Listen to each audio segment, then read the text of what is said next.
Evening,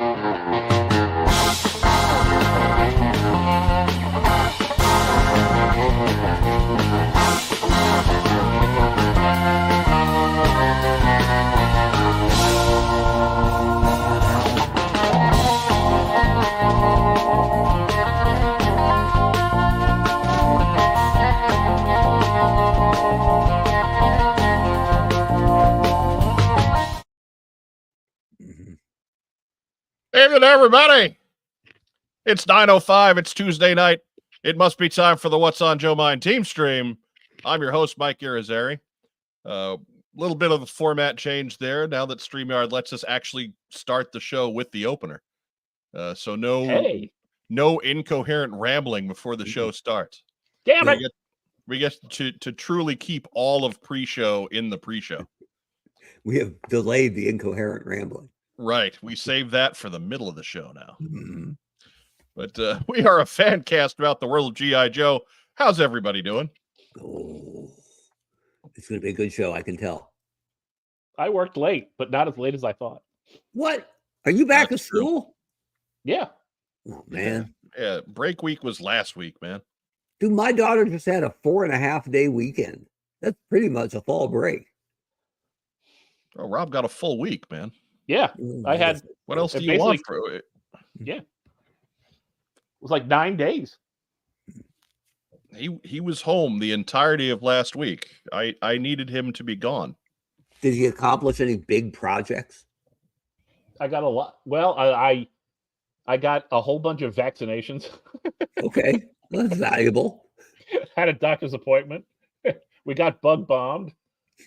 Cleaned the bathroom. Got my oil changed. Drove to get some early voting done. All right. Did you put all the long boxes and short boxes and all the short boxes and long boxes? No. Next week. I do that while he's gone. Oh, bastard! Sometime you should find 2 of his longest running Batman titles and just swap out issues. So it's like still 1, 2, 3, 4, 5, but all messed up.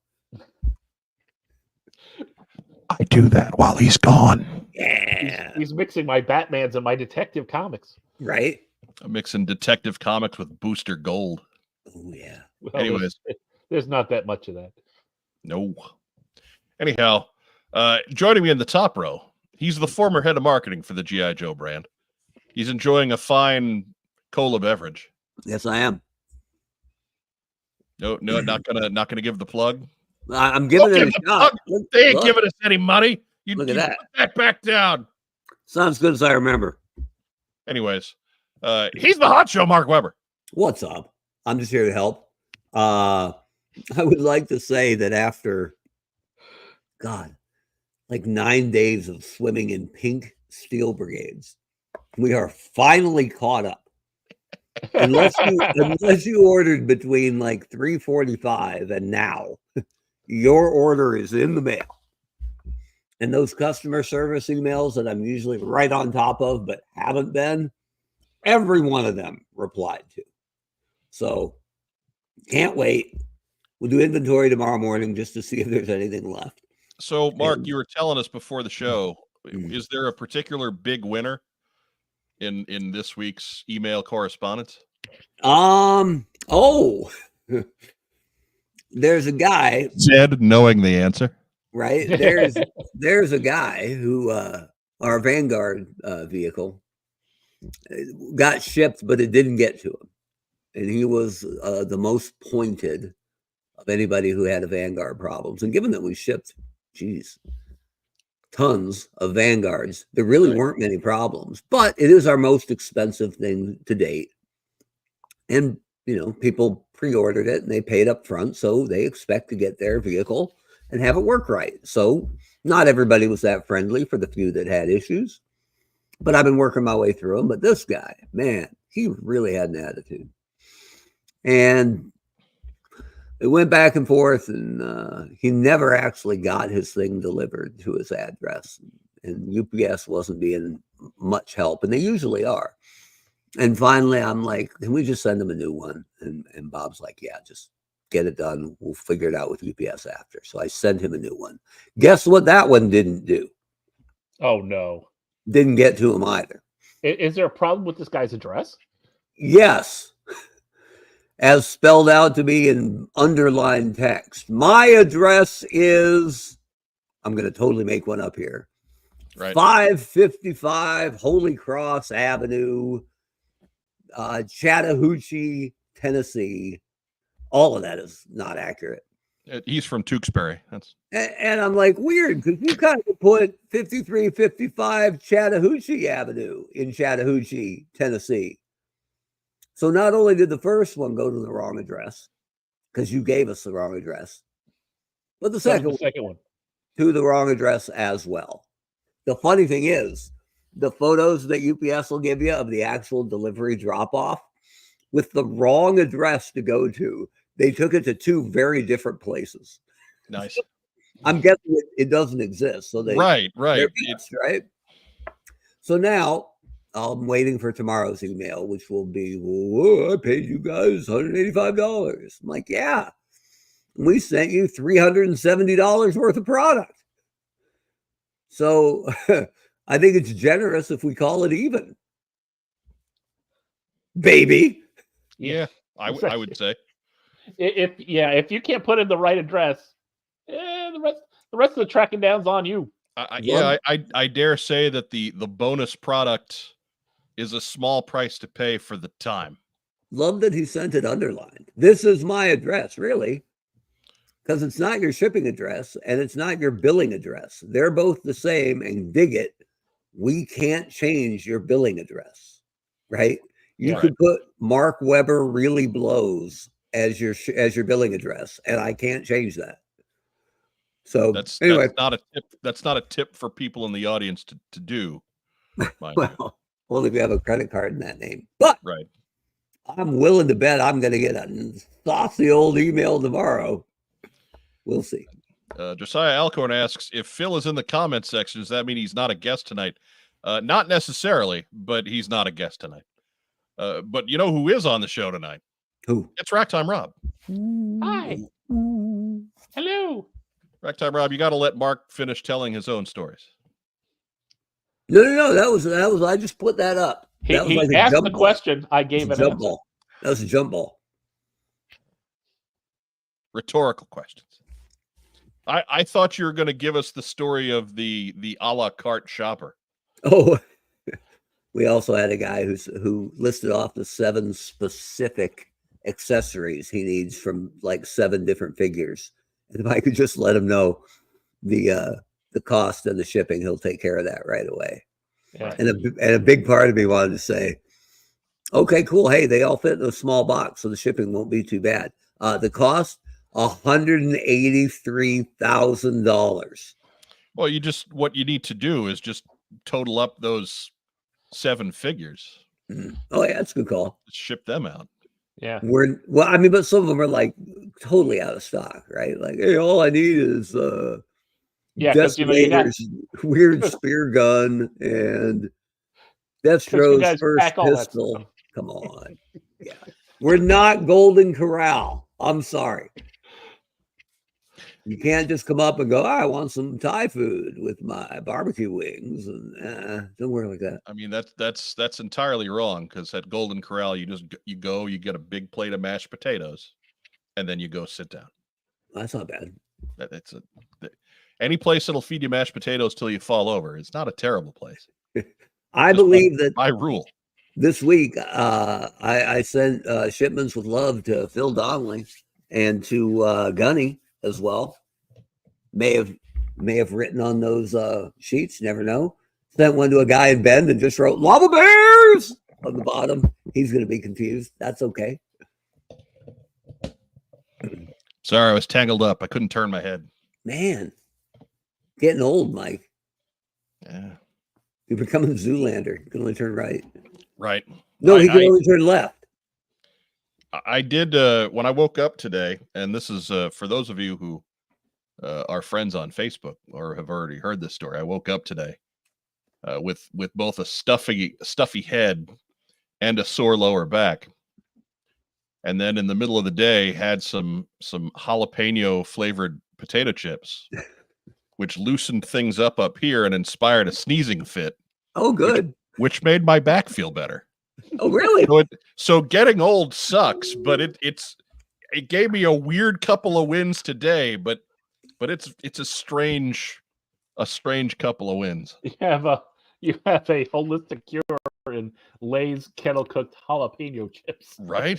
I mean, they're excellent chips, but in the height of my college laziness, I once fell asleep on the couch in my apartment, like on my belly with my head turned, the pillow supporting my head, watching TV, bowl of chips on the floor, just eating the salsa potato chips. And I fell asleep, and I woke up to this sound.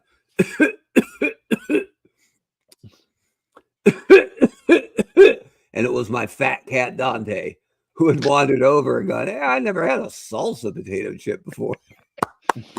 No, you got that wrong, Mark. It's your cat, Fat Dante. I guess that's fair. But up till that point, he never found anything to eat that wasn't pleasant on some level. Right. And I mean, look, just because he thought it was hot he probably enjoyed it, is all I'm saying. I'm guessing if he could do it again, he'd probably go for it. Right. But never been woken up by a coughing cat before. That was the first.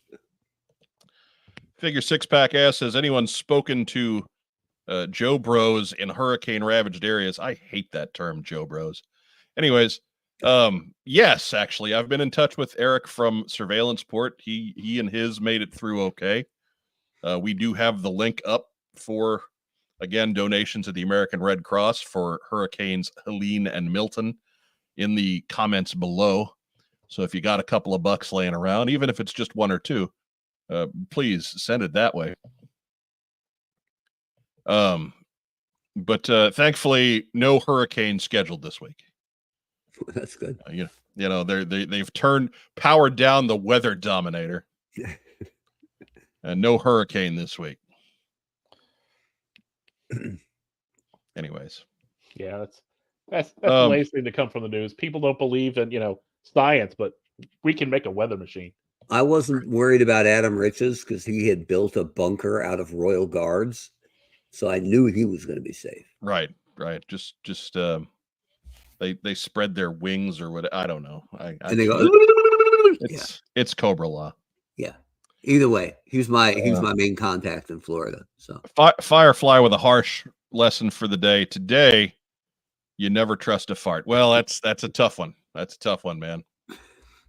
I don't know where to go from there.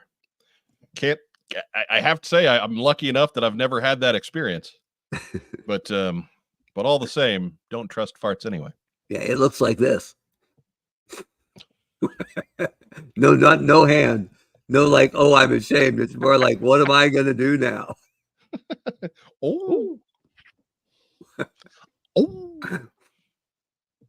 You see the comment from Figure Six Pack? What is a better term to substitute Joe Bro?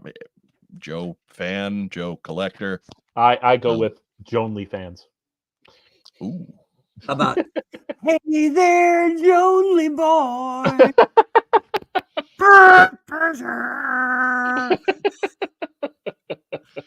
Should I go on? I can hit that high note. No. I can hit that high note. I have my finger over your mute button. I wouldn't do it. How far would I get? Would I get to Loves? I'm just saying. That'd be the comedy. I am right on top of the mute button right now. Moving on. Besides, it'd be more than 6 seconds. We get demonetized. Mark Weber considered it music. Wreckship85 wants to know, can Mad Marauder's barbecue be used as a flotation device in the case of an emergency? I don't know about a flotation device, but if you were in a store that a hurricane hit, I would grab on to the Mad Marauders barbecues because there ain't no force in the world that can make them get off the shelves. Yeah. That's what Mark's bunker is built out of. Wait a minute. I should have CSI Miami that. There ain't no force in the world that can get those off the shelf. Yeah. Do. Oh, good Lord. Single H beats Triple H every time. Single H for Honcho? No, for Horatio. That was David Caruso's character on CSI Miami. I know that. I'm not necessarily pulling that off. Oh, just straight away. Look, I'm proud of any guy who leads a primetime television show as a redhead in Hollywood for more than 1 year. Good for you, David Caruso, the finest of us all. He did not. He just showed up for the first year and then he left to do movies. Was that it? Yeah. No, that was NYPD Blue. Oh, that's yeah. Right. He was the man on. I'm getting my shows flopped around here. Dude, there's a whole supercut of his bad pun intros on. Right, with the putting the glasses on. Yeah, he's talented. I've seen it. He's a talent. Eric Stoltz hates him. Not as much as Michael J. Fox, but close.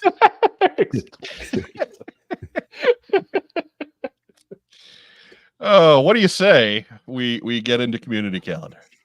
It's time, right? Yeah, I've run out of talented redheaded actors, so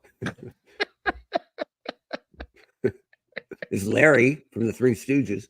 He was excellent. Hello.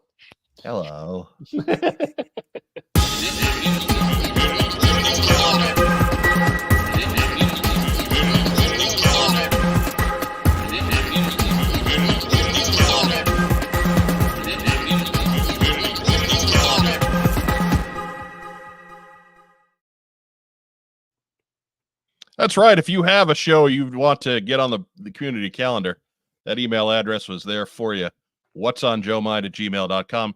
Really, if you've got anything you want for the show, whether that's a letter that you'd like us to answer, which we will get to later in the program, you've got any kind of customs or photos or whatever, whatsonjoemind@gmail.com.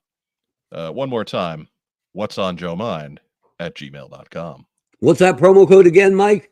whatsonjoemind@gmail.com. Like we're hawking Vermont teddy bears back in the day. Yeah. At 10% off with the enter the code AbsorbVids. Man responsible for our psychedelic intros, AbsorbVids on Instagram. Or He's at in work. absorb _ on Instagram. I have to expect your next line to be "Do not taunt the novel." He's been working out and asked for the accent to be on the ab, so he wants to be absorbed, or maybe abs orbvids. Yeah, just saying. I mean, it's possible. Who am I to say?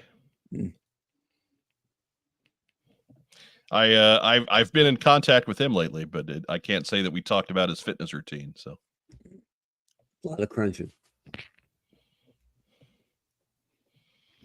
But Diana Davis is back with us. Hello, Diana. We've tried to tell everyone that you were fine, just dealing with some stuff. I hope they believed me, but they tend not to, because I have people that then say that they're really surprised when things that we say happens, and I don't understand. So, anyways, I'm glad things have lightened up for you, at least enough for you to join us here on this Tuesday night. But what do you say we get started here? First up, this weekend on the 20th, that's Saturday. Sure, we'll go with it. Yeah. Yes. All day long. Nights Hall Comic and Toy Show having their show in Livonia, Michigan. Turns out Livonia, the ancestral home of friend of the program, Ray Stacanis. There you go. Right outside Detroit. Oh, quick correction, Mike. October 20th, Sunday. Sunday. Okay. All right. What? So October 20th is Sunday. Yeah, whatever. Oh, yeah. I forgot. Regardless, if it's Sunday and you're in Detroit, you don't have to worry about playoff baseball anymore. Head on out to Nights Hall Comic and Toy Show. $3 gets you in the door. They're open from 10 to 4. Kids 12 and under are free because, as you know, those preteens and tweens, plentiful. Get all the details at nightshallcomicandtoyshow.com. Although I don't know if the site has any more information than what we gave you. But hey, maybe they've added some other stuff. I don't know. $3. What else are you gonna do with that $3? $3? That won't even get you a large soda at KFC, as I found out today. Ooh. Wow, really? $3.66, the gal said. And I'm like, I don't even have a soda to spit out of my mouth right now. How big was the soda? Wasn't huge, but Like 32 ounces or bigger than that? look, we're gonna speed run this story. McDonald's app said buy a soda, get a free medium fry. So I'm like, cool, I can do that. It'll go with my hot dog. Now I've got the perfectly balanced lunch. Right. Drove up, they gave me a bag with a large fry in it and looked at me like I'm an idiot. And I blinked a couple times to see if I could, jar the matrix. And the girl said, our soda's broken. Of course it is. Okay. She said, so we took the soda off. And I'm like, as in didn't charge me for it or whatever. I don't care. Thanks for the 2 large French fry I don't need and the salt and the extra salt because now I really need a soda. So the next fast food was KFC. Large Pepsi, please. $3.66, she said. Good Lord. $3.66. Come on now. Look, at least McDonald's did you right. Yeah, I guess. But I mean, they're not going to send out an email blast. Our soda machine is down, people. Feels like on the app though, you could just like take it down. Maybe you got it in. Maybe you got your order in there before the soda machine was actually broken. It could be. Maybe they're hustling to make my soda and it broke it. And I'm patient zero. Anyway, I said quit speed run, but I lied. Michael Gene Fleming is on to the trick here. The $3 is a trap. You pay $3 to get in and $300 to vendors before you manage to get back out. That's exactly it. He's figured it out. Exactly it. Holy shit. Population down here is dwindling. Well, I mean, you tend to drive them away. I drive the ladies away. It's a skill. Dustin Jeffrey wants to know, so their Coke machine is related to their ice cream machine. Yeah. That's funny, but I hate to be the one to break you, Dustin. There is no ice cream in McDonald's. Not at all. I was that was a joke that popped into my head, but I decided, you know what? This is going to be funnier if somebody from the live chat jumps it in there instead. And he just barely got in front of the figure 6-pack. Right. He just barely nosed him at the line. He leaned for the tape. Oh, 2-time first team All-Pro quarterback Steve Young says, I visited Livonia once back when it was called Charleston. By law, I'm contractually barred from discussing what I did that they had to change the name. Okay. I'm betting that he did the worst rendition of the Charleston ever. That would be an excellent comment for down below, is all I'm saying. Be an excellent way to get people to interact with this video as we discuss the KFC in Livonia, Michigan. Fun that you have a KFC story when we're talking about the K of C. Oh, at the Nights Hall Comic and Toy Show. Good call. But again, this Sunday, October 20th. Be there, Detroit. Get out there. It's right on 8 Mile Road.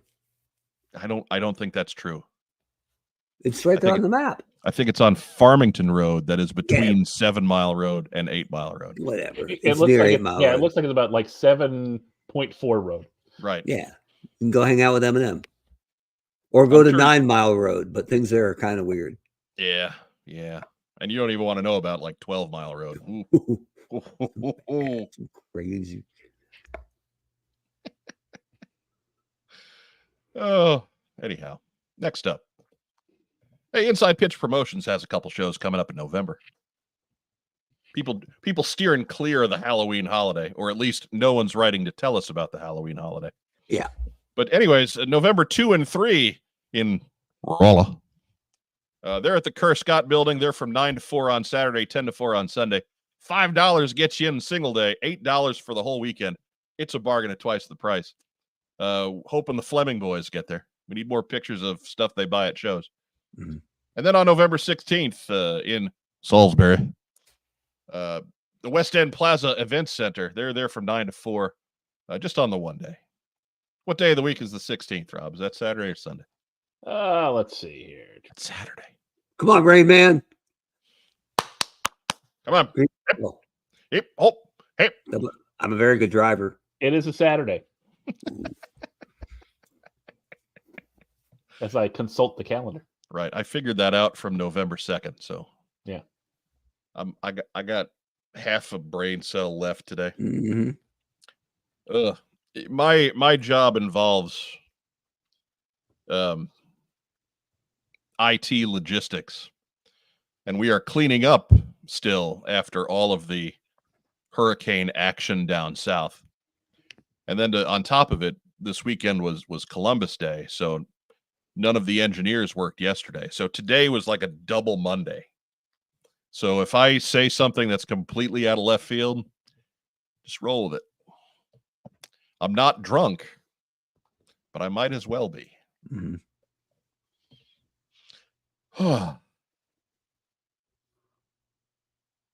Anyway, it's free parking at all the Inside Pitch promotion shows. And of course, kids 12 and under are free. You can get all the details at InsidePitchPromo.com.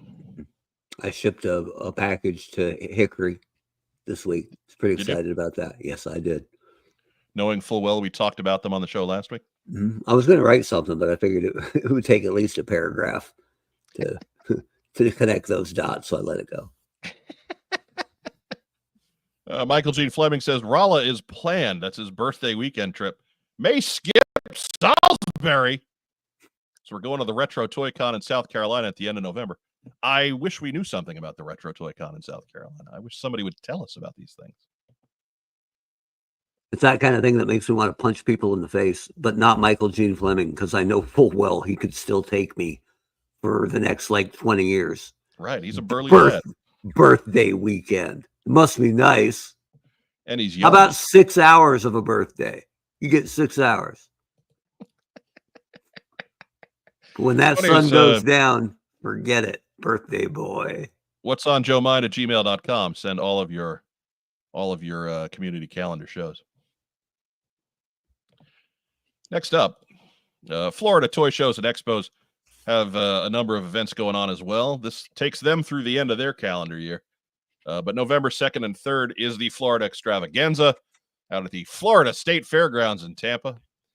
Hope that didn't take too much of a punch. Then we've got the Space Coast Collectibles, not Space Ghost, Space Coast Collector Fest. That's on November 24th to clog up your Thanksgiving weekend.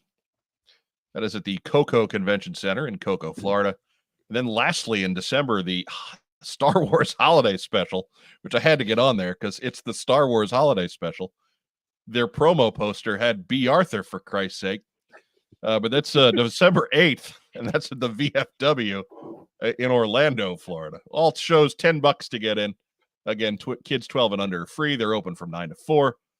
Parking and details do vary, so be sure to check their Facebook event pages for that specifically, or check out FloridaToyShows.com. Yeah, they wanted also have Art Carney and Harvey Korman. No, they wanted to put Blanche on the poster, but they couldn't find any of her with clothes on. So easy now, easy now. Saying. Come on, Blanche. Blanche was a floozy. She was. I believe the preferred term is hussy. I guess that's true. No, I didn't say the actress's name because we all know Rue McClanahan was an upstanding, virtuous woman. But that Blanche, holy smoke. She was free with stories of the set at Golden Girls, so it's always worth. You find an old Rue McClanahan interview. It's worth watching because those ladies used to zing them at one another. Jake Rose says that was the first Star Wars I ever saw. Oh no! Lord. Oh my! At least for Jake, it all got better from there. Yeah, well, for a while, right. Look. You know what? I will give the Star Wars Holiday Special its flowers in the sense that at least it's so bad that it's actually pretty entertaining. It's terrible. It is rotten, but that doesn't mean it's not fun to see. Boba Fett's rookie card, baby. Sure, you hang your hat on that, Mark. Just saying, it's got something. One of the places I've worked, I told the kids about the Star Wars Holiday Special. And we found it online. And the kids, and even like the other adults in the room that I was working with were like, there was a Star Wars holiday special. So I said, yes, it's the epitome of like bad 70s variety show television. And George Lucas buried it in the yard, but it keeps popping up because it killed the grass where he buried it. And we found it online, and I just said, the one redeeming thing about this is that you're going to see the first appearance of Boba Fett in this animated segment. All right.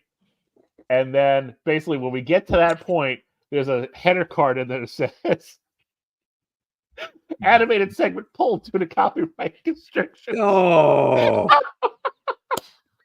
So basically they had to sit through Harvey Korman's shtick and B. Arthur singing and Chewbacca's father watching Wookiee porn to get a header card that said, "Can't show it, kids, sorry." That's outstanding. Craig Cohan sums it up best with B. Arthur dances with Walrus Man. That's correct. Yeah.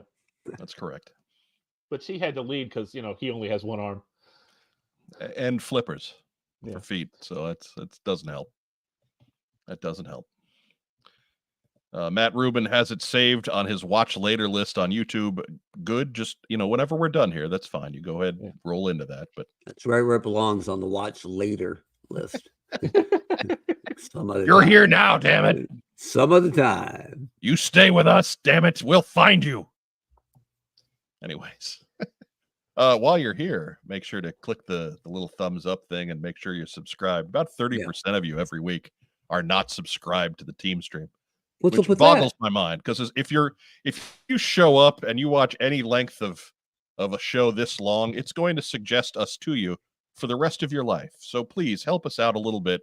Do that one little absolutely free thing that takes you less than half a second and just click the subscribe button.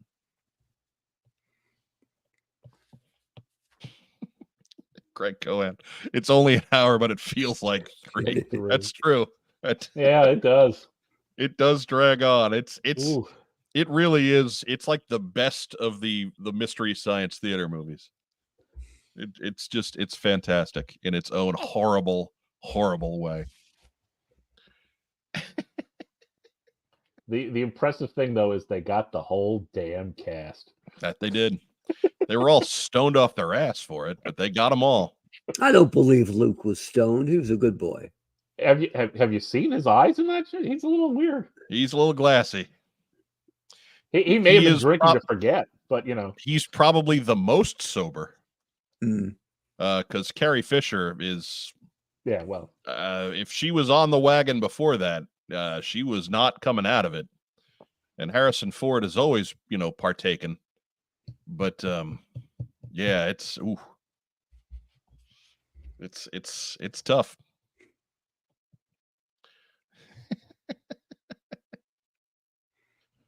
Yorktown Joe with the subscribe with your real email address and the throwaway email used for discounts from nosy businesses. Good plan. It's a 2-for-1 right there. That gets us to our subscription goals right there. How many YouTube channels have you created to subscribe to different stuff, Mark? The thing I'm experimenting with now is the Democratic Party keeps emailing me for money. Yeah. And I've never donated money to a politician ever. I don't believe in that. And the only times I've actually gotten taken off anybody's list is when I said, the next time one of you emails me, I'm voting for the other guy. And the guy back and said, we will take you off our list. Okay, good. And then a couple of weeks ago, I just had enough. And I got another one. I'm not throwing my bones behind a candidate here, but it just happened to be from Democrats. It's Kamala Harris's birthday, and we are tripling your donation. And I just wrote back, go yourself. Easy. And they wrote back, removed. Okay. That's all it takes, I guess.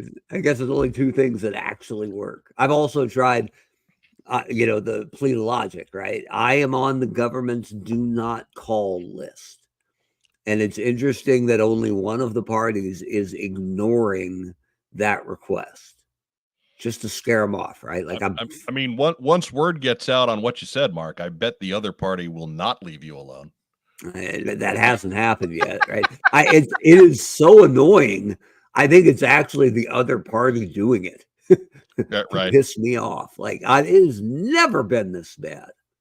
Yeah. So anyhow, moving forward. That's the end of the politics statement. Right. Stop calling me. Please stop calling. Man. I don't care. I don't care what party you are. Just don't call me. Stop calling I voted already. Hey, North Dallas Toy Show's happening again. That's November 2. That is, as they claim, first Saturday of every month since 2014. You can get more information on Facebook. Again, $3 gets you in the door, and they're get you out in time for evening services. They're only there from 9 to 2. But hey, look at all the logos on the sign. They have to have stuff there. Look at all those logos. Cover your ears, Rob. My 4 least favorite logos of those 8 are on top. That's all right. One of them has been replaced with a better one. No, I don't mean what it looks like. I just mean what they stand for. Like if they said you could keep 4 and lose 4, I think I'd lose the whole top row. I might keep DC over Hot Wheels. But come on, as a little kid, didn't we all just eat Hot Wheels up? I'd have taken DC over Hot Wheels. Yeah. Really?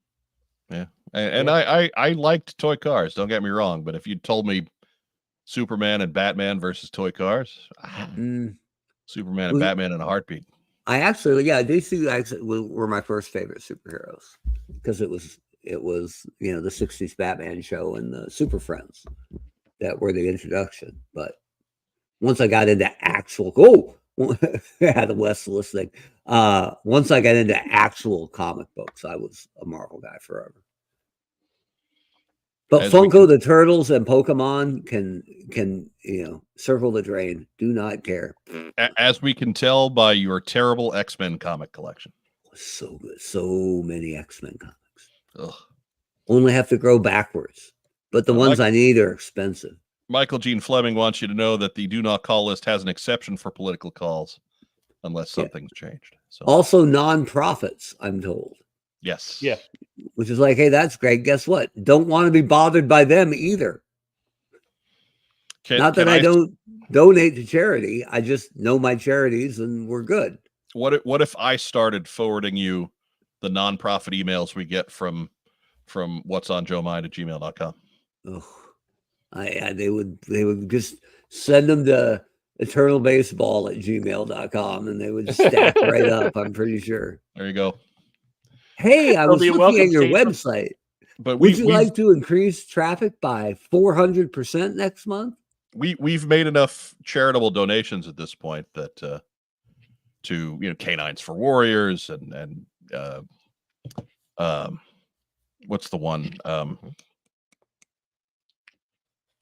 They go everywhere and they make meals. I forget what it's called.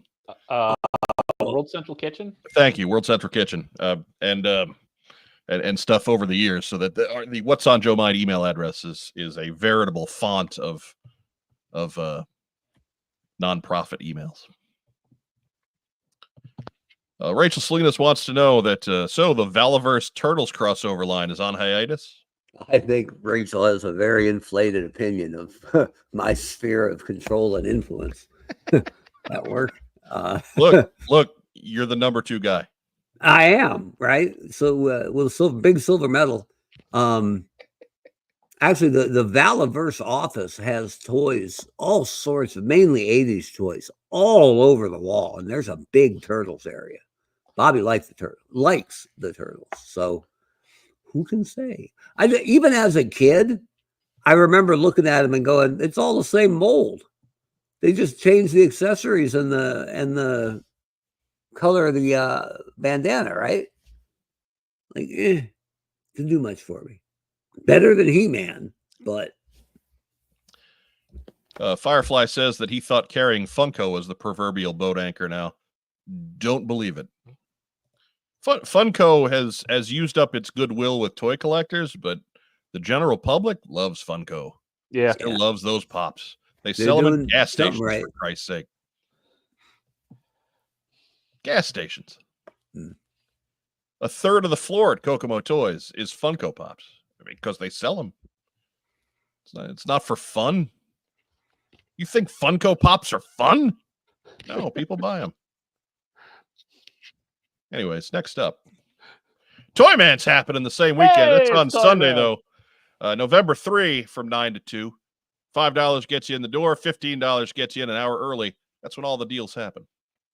And, of course, kids 12 and under, free. Parking is free and plentiful. If you hug Dave Draper and send us a pic, we will get you something out of the prize vault. We have things in the prize vault. But it has to be a picture where Dave is aware and cognizant, and this has to be a what's the word we're looking a consensual hug. Consensual. No gotcha Consensual journalism here. Right.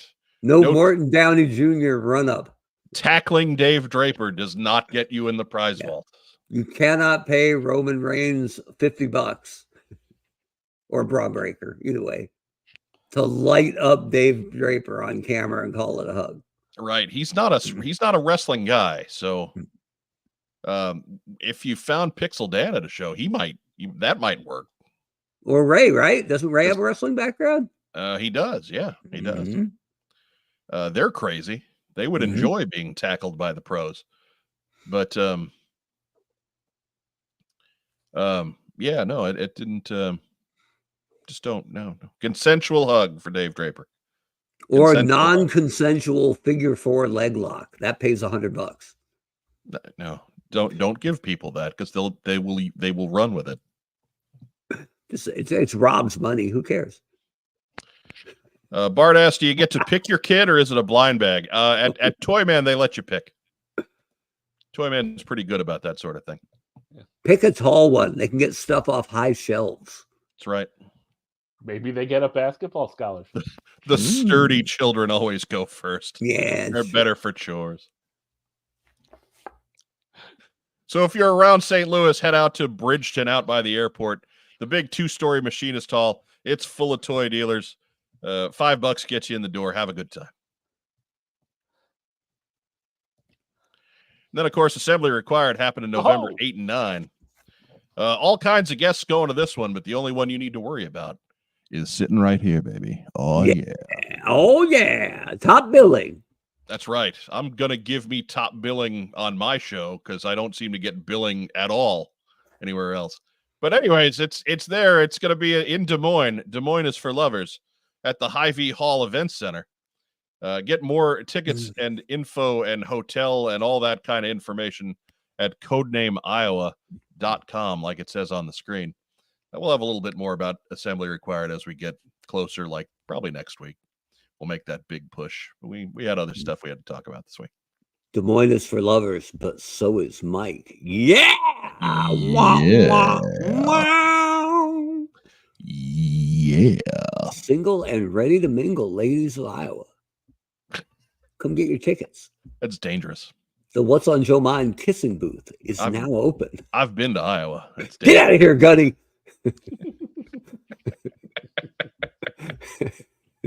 Oh, God. But Mark and Rob will not be at Assembly Required. It's just me at Assembly Required. So yeah, keep the line moving. That's all we're saying. Especially if the ladies do come around, and keep the line moving. And when we say the ladies, we mean both of them. Really? Yeah, anyhow. Moving forward. If you haven't booked yet, you're running out of time. This is going to come up pretty quick. It's already less than a month away. I believe that the hotel rate is long gone, but there may still be a few rooms left at the hotel headquarters. But they do have several options for you at codenameiowa.com. So be sure to check it out. Head to the website. It'll get you taken care of information-wise. Assembly Required, November 8th and 9th, Des Moines, Iowa. Be there. That's a good show. It's a great show, man. I would like to be there, but that's the wife's birthday weekend. Ooh. You didn't say that because I feel kind of bad for being like, come on, Mark, let's go, let's do this. It's the wife's birthday weekend, so someone has to watch the dog while she goes somewhere else.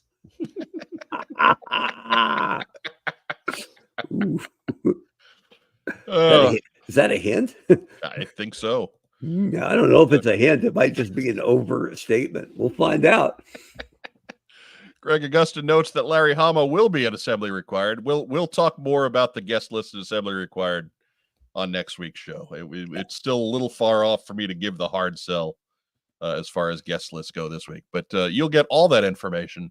CodenameIowa.com. Open it up in the other window while you listen to us prattle on. I bet it'll work. No, I closed the other window. That does mean that Larry will not be available to watch the dog. That's true. I turned off the other monitor completely because we figured out that was the Violet Beauregard in my terrible lighting. So we're getting better. We're not good yet, but Mark, I cannot watch your dog. That's fair. Hey, say something. Assembly Required. Say that again like it was shocking. Mark, I cannot watch the dog. What? Wow. So powerful. Special effects. Right? There goes the budget. My latent mutant powers. Look out, Skywalker Ranch. Right? Wait till I turn my face plastic and waxy here in a minute. It'll be phenomenal. Next up. Wait. Toy Palooza. It's back. It's November 10th. I don't think that's right. I don't think I got that date right.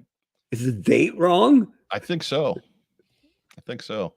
Let me double check. Let me get into the old Gmail here, and we'll. November 10th would be a Sunday. Right. Oh, Matt Rubin just absolutely gut shotted me. No, I did. Okay, Mutant so I didn't powers. Get it right. Never mind. Mutant powers like Dazzler, like the worst mutant ever. The disco dancer. I keep in my head. I keep trying to put Assembly Required on Saturday, Sunday, but it's actually Friday, Saturday. Yeah. Toy Palooza is happening on Sunday, November 10th. They're there from 11 to 4 at the AHN Sports Complex in Pittsburgh, Pennsylvania. A little weird on the admission. $5 gets you in the door for general. $10 gets you in for early bird at 10 a.m. If you go online and purchase your tickets in advance, they'll let you in at 9:30 for your $10. Kids 12 and under are free. Get all the information, all the hootenanny, all the information at toypaloozatoyshow.com. Matt Rubin sent you an email about it, but I deleted it for that Dazzler crack. Son of a bitch. Matt Rubin sent me an email about it, but as I sent him back in the email, I already had this on the calendar. So he actually did not, Mr. Pittsburgh did not get us this one. Last week I said to myself, I haven't seen a Toy Palooza thing lately. Why don't I go look for them? And it turns out timed it perfectly. Perfectly. I don't need your Monday email, Matt Rubin. Actually, please keep sending your emails. What's on Joe Mind at gmail.com with all the toy shows you'd like us to promote here at Community Calendar. Community Calendar brought to you by the good folks. Where to go? At Roma Collectibles. They're there. Still hunting. Right?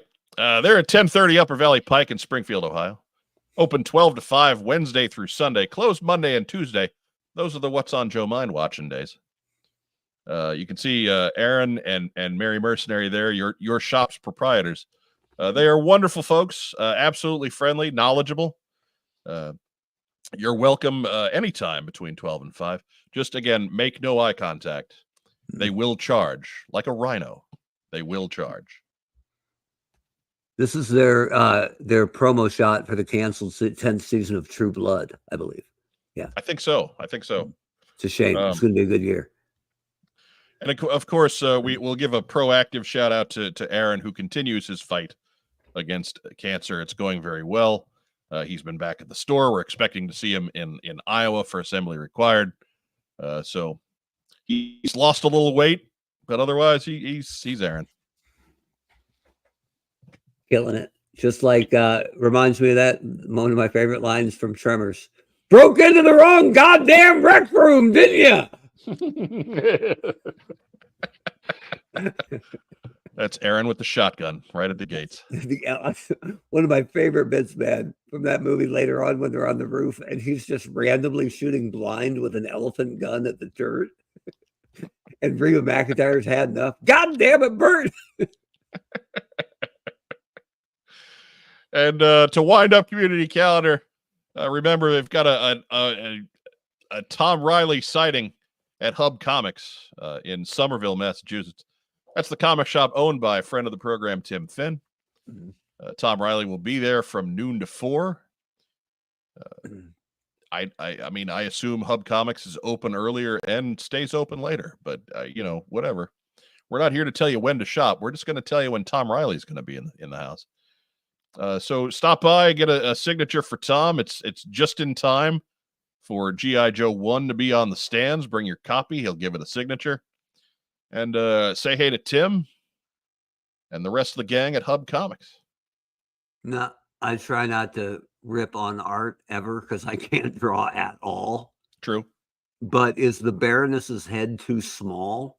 Or is she wearing a sumo suit and looking for someone to run into?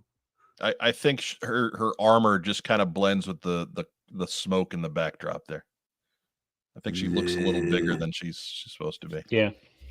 It looks like in between the periods an NHL game, and she's going to run and fall down while trying to hit the puck. That's what it looks like.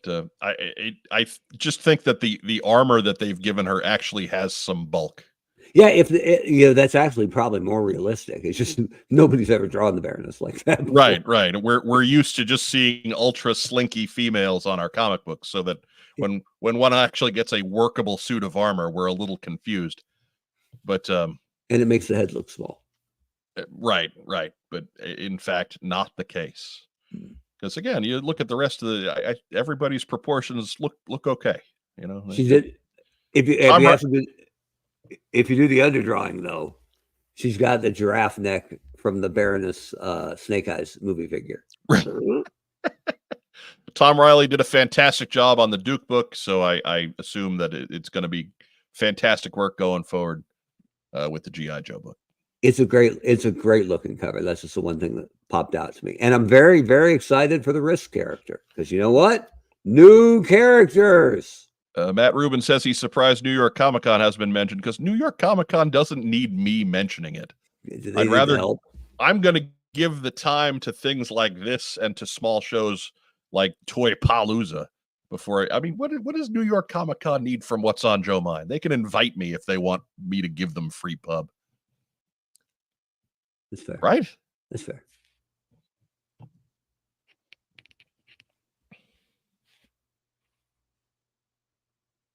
I'm sorry, I was reading live comments there. Anyhow, that's it. That's community calendar. That's all we got. Only took us, almost an hour. Mm-hmm. It helped that we played the open for the open. Revolutionary. That's a light community calendar for us. We changed some podcasting, baby.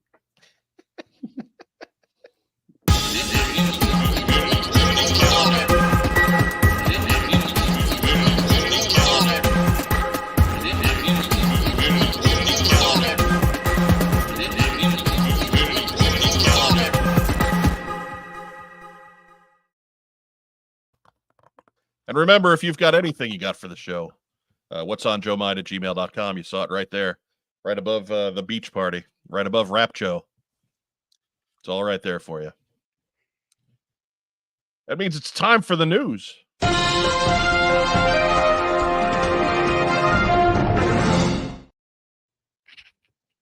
The news, the part of the show nobody likes. Right. We'd rather go off and speculate about stuff being released on certain times and being picked up by every other news outlet as news items and then nothing happening. But we'll subscribe to them. They mean well. I thought it was time for stupid pet tricks. Is that later? That's later. Okay. Yeah, it's on Fallon. That's always after the break, Mark. Always. You just let me know. All right. Do we have a stupid pet trick? Ready?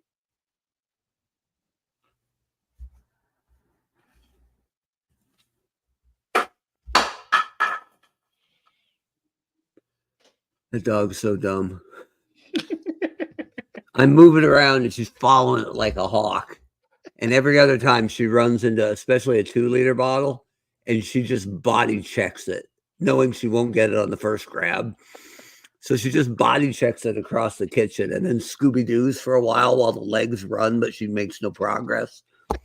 And then when she finally wrangles it down, especially a 2-liter, she brings it back like Hannibal chewing on a cigar on the A-team, just stick it out of her mouth. And if it is a 2-liter, she can't judge that far away width-wise. So she always cleans the table or the couch on the way back in. And this time she's just staring, looking at it. So apparently she doesn't like the Diet Dr. Pepper.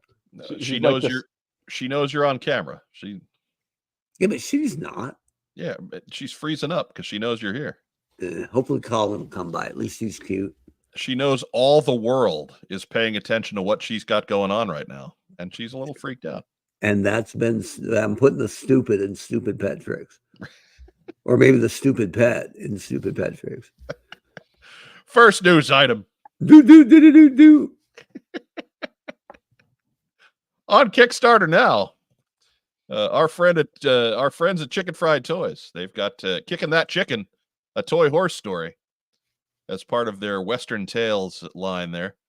But it is open on Kickstarter now. It is already funded. They are funded about 12 hours in.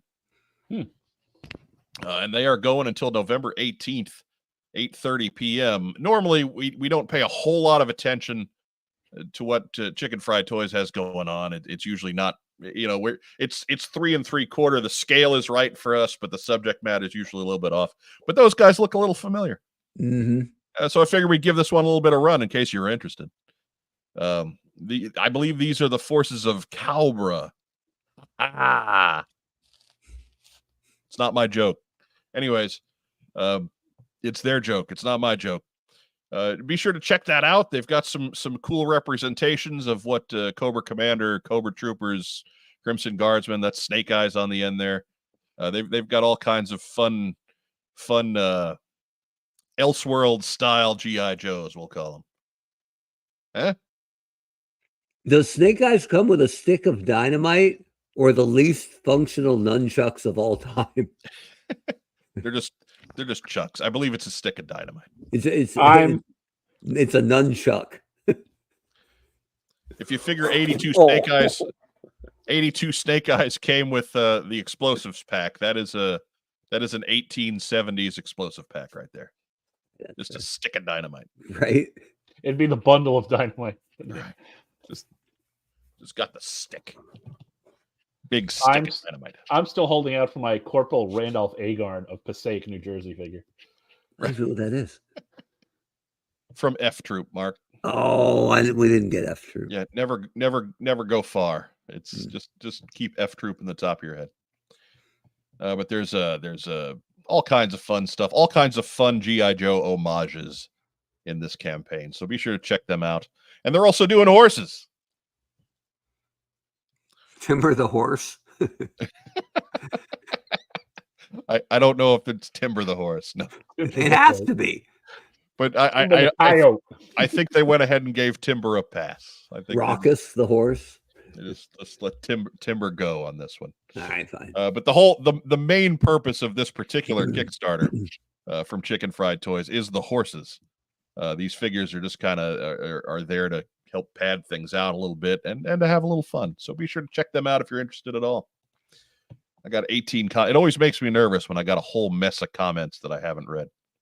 The Wild Bill figure in this line is a robot, which is weird. I think they did Wild Bill on the last one. Okay. I think they did Cavalry Wild Bill on the last one. Hey, I hope it doesn't sound like we're squishing on them. They do really good stuff, and these are inspired. So yeah, and yet not legally actionable. So correct. Well done. Salute. Yeah, no, the folks at Chicken Fried Toys kick ass and take names. Yeah, they know what they're doing. we're having fun, but that's because we do this all the time. Yeah. But Cheapest Big Spender brought it up in live comments. I lost the comment, but I did forget to do something.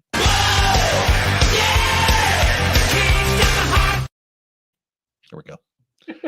Now it's truly a Kickstarter segment. Sorry for party rocking. Hey, my bad.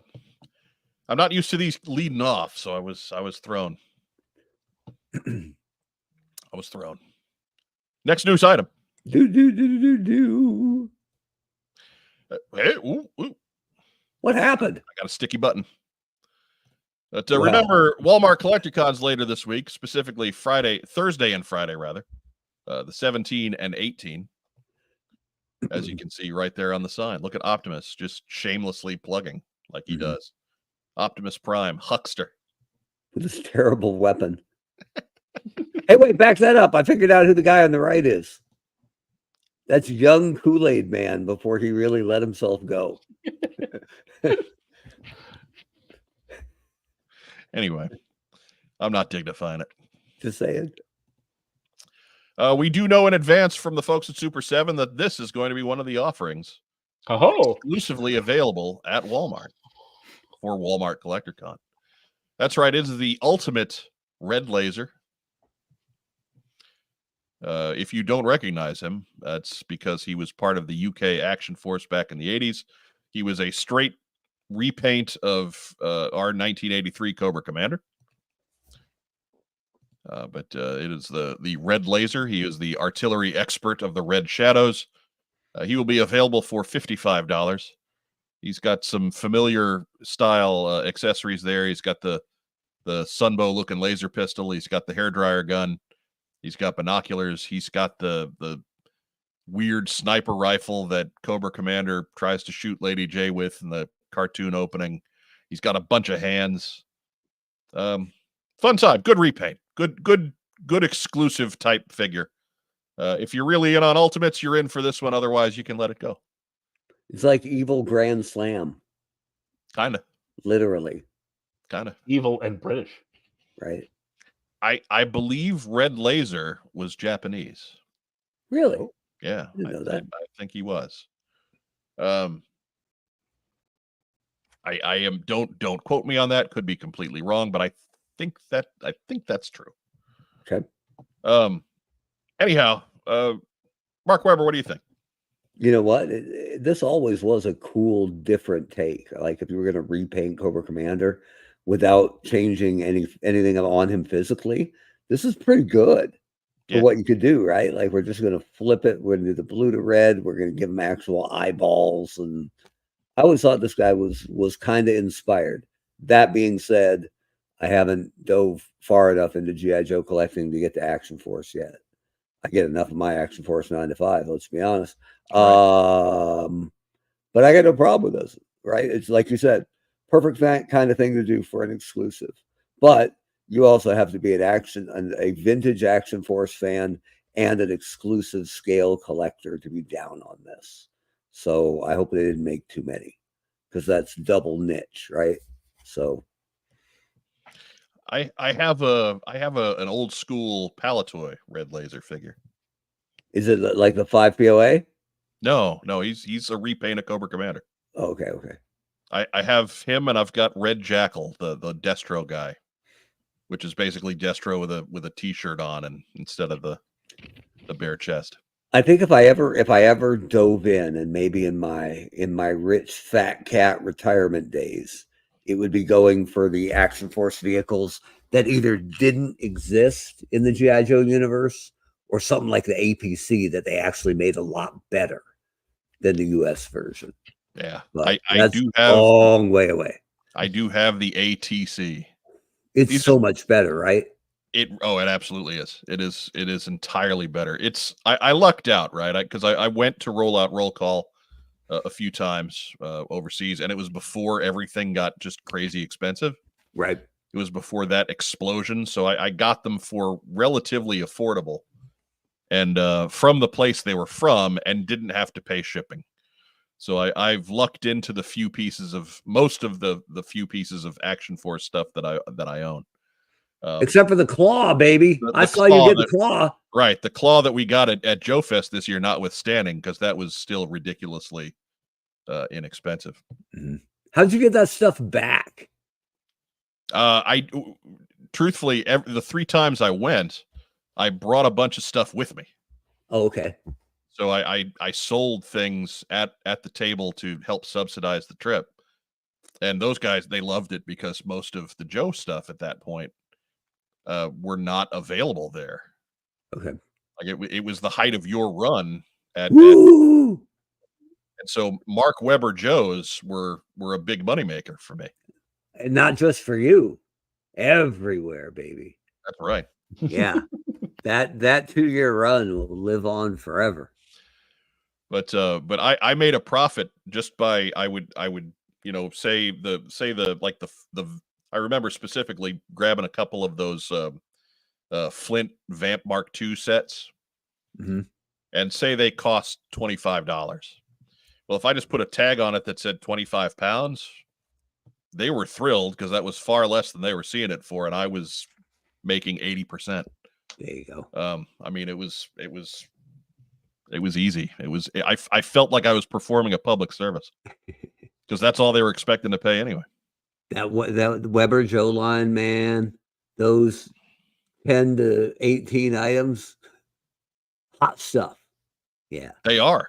Yeah. They actually are. They're pretty tough to find. Speaking of tiny little bugs, get out of there.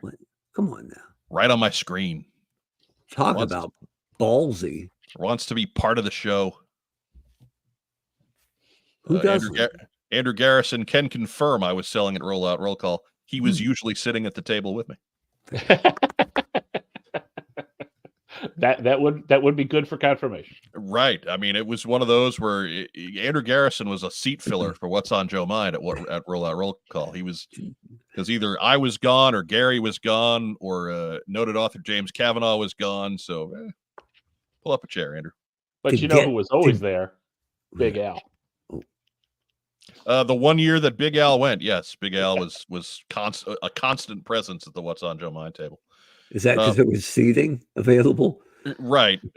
Big Al, for those who are uninitiated, is Gary's dad, and he was the life of the party, without question. Gary, I say was like he's not with. No, Gary's dad is still with us. He is the life of the party. Any room that Big Al walks into, there are no strangers. So if you ever get the chance, if you ever happen to see Gary Godso in public, ask him about his dad. The password is CoverGirl. Yeah. That means nothing to Big Al Godso. Yeah. That only Gary. But you say CoverGirl to Big Al Godso, he'd probably be like, where? Yeah. Huh? Yeah. Huh? Ooh. Hey. Which one? Anyways, next news item. Hey, coming tomorrow, it's Destro 5. Wrapping up the miniseries, the 4th miniseries that serve as the prelude to the G.I. Joe ongoing, which premieres next month. Again, written by Dan Waters with art by Andre Bresson and Adriano Lucas. This one's rated P for punchy. And again, that's not the final art on the cover, but it's going to be something close. It's a slick cover. Yeah. Oh, I mean, really, they've not missed a whole lot of beats with any of the 4 series they've put out so far. How Scarlet was last week, correct? So I don't want to necessarily get into spoilers just yet. It's a little early to give our reactions there. We should, God forbid, we should do an episode of Rack Time. But yeah, just again, if you've picked them up to this point, can't miss it.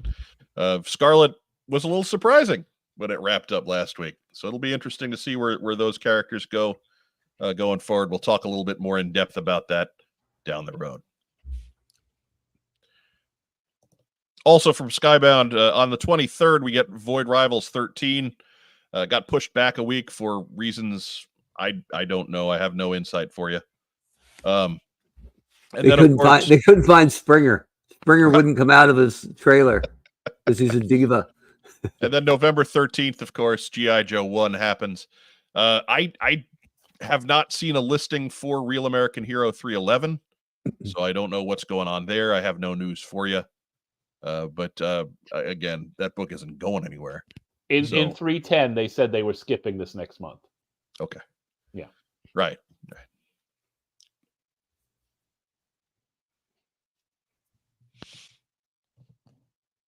Andrew Galgan says that we're making you the Lindsey Buckingham What's on Joe Mind again, Rob.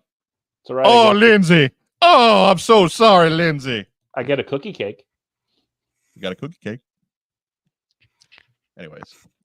People get it wrong. That whole Lindsey Buckingham thing. Rob's a friggin' sniper. Yeah. Quiet for like six minutes and then just eviscerates somebody. You're like, that's Rob with the ghillie suit. Yep. Rob talks as much as Rob wants, usually over somebody else. It's fine because you don't see it coming. Cruel. Anyways. But yeah, so it's again, we knew it was going to be a while, but it's just like I haven't seen any listing for it. So that's not to say that I've been checking real hard.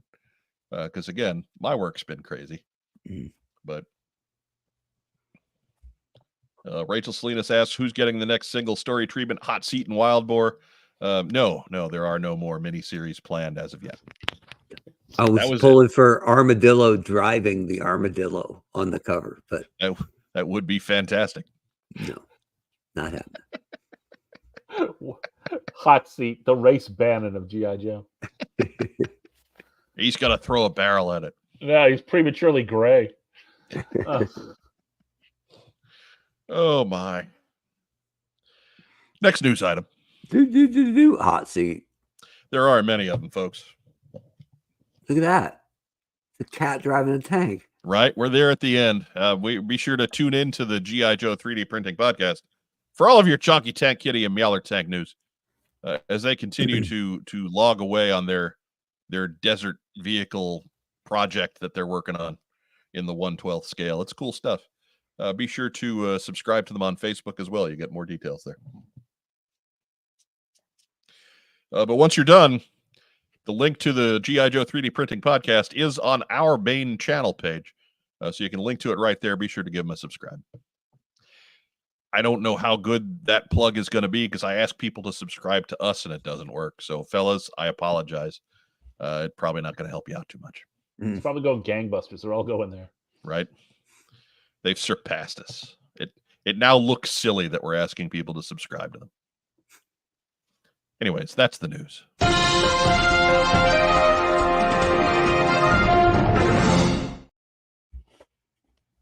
Be right back after a quick message for our wonderful friends and sponsors at Kokomo Toys. We buy, sell, and trade vintage and modern toys. G.I. Joe, Star Wars, Transformers, Marvel, DC, and more. Located in beautiful downtown Kokomo, Indiana, we are open every Wednesday through Saturday from 12 to 5. It's a theme park of nostalgia. Join the thousands of people who have traveled from all over the Midwest for over a decade to buy and sell with us. Get your geek on. We got a few letters in the old Postsac for this week. I do want to give a quick apology to Jeff Butler. He sent us a handwritten note. He sent us old-fashioned mail, but I misplaced the note. I know I still have it. Oh, I just don't know where I put it right now. I think it's on the couch. Right. But I got so much other junk on the couch right now that I'm not digging through it. Well, advantage of email. Right. It'll keep till next week. Quit putting crap on the couch. Look, Yeah, I can't. There's nowhere else to put anything. Mike accidentally deleted your physical mail. Right. The post office tried. It got here a little chewed up. So, but Jeff sent us a couple of cool, really, really nice little pins. Again, we'll show them off when we have them ready to go. He sent nothing to Mark. No, you say us, like the three of us. But he did. It is us because it's me and Rob. Yeah. I guess that's fair. You know, so Jeff Butler, you have some explaining to do. Here at the palatial What's on Joe Mind Company. Right. Make sure you've got your Dragonfly address correct, or they'll email you again. I think I've gotten at least 4. Yeah, like come on. Hey, look, Now- I appreciate the effort. Now, granted, I opened the show with the story of the guy who gave us the wrong address for his big expensive vehicle, but Yeah. Anyways, first letter. Cheapest Big Spender says, when you read letters, you should have the late show mailbag jingle. They'd still probably sue us. So Yeah. if somebody wants to compose more music for us, we're always open to that sort of thing. Paul Sidaway, we're looking at you. Absorb Vids, we're looking at you. or Paul Schaefer, he's got spare time. Come He on. does. Paul ain't got nothing. I mean, he's 80-something years old, and he's probably owns his own island at this point, drinking big cocktail frozen drinks, but whatever. Dave I remember Dave threw to him once for a segment called Charts and Graphs. He's like, Paul, you got an intro? You got an intro for Charts and Graphs? And Paul went, Charts and Graphs, yeah. And it wasn't bad, actually. Right. That's basically how every intro went. You know? Yeah, and it went back to Dave, and he was like, okay. Anyways, first up, good afternoon, Joe T. Did you see that Big Bad Toy Store has a 2-pack of the Reaction Plus O-Ring figures as an exclusive?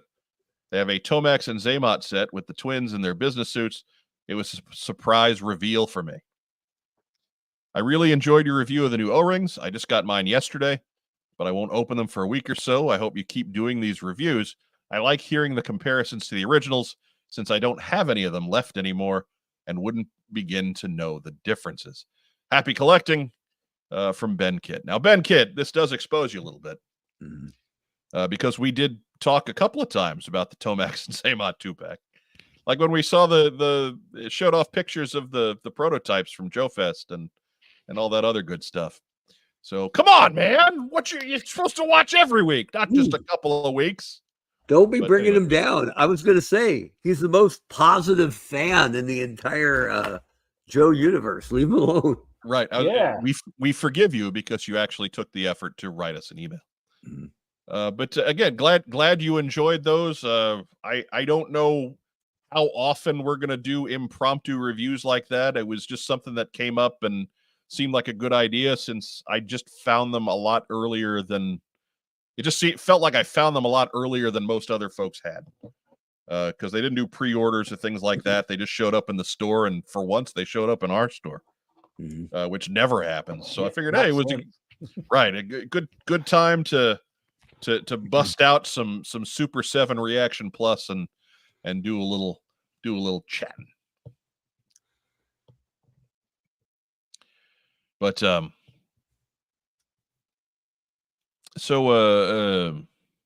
forgot what I was going to say.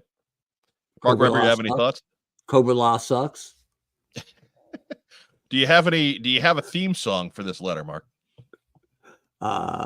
Super positive. Ben Kidd, not sure he's going to fit in. Yeah. That's my Paul Schaefer Ben Kidd letter theme off the top of my head. I'm just riffing. Oh.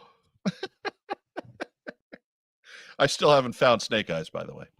No? I mean, honestly, haven't been looking that hard because out of the 4 of them, he's the one that kind of interested me the least. But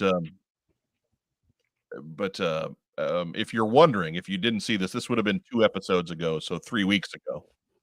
You can check that out later on if you haven't done so already. Hell, if you have done so already, go watch it again. Make sure that you and the little like thumbs it up again. thing. Yeah, like it Damn again. it. Create a new email address and go like it with that one. If you liked it last time, you can love it this time. Yeah. I don't think that's how that works. Come on. Quit harshing our mellow, man. This is why nobody likes the voice of reason, Rob. Yeah.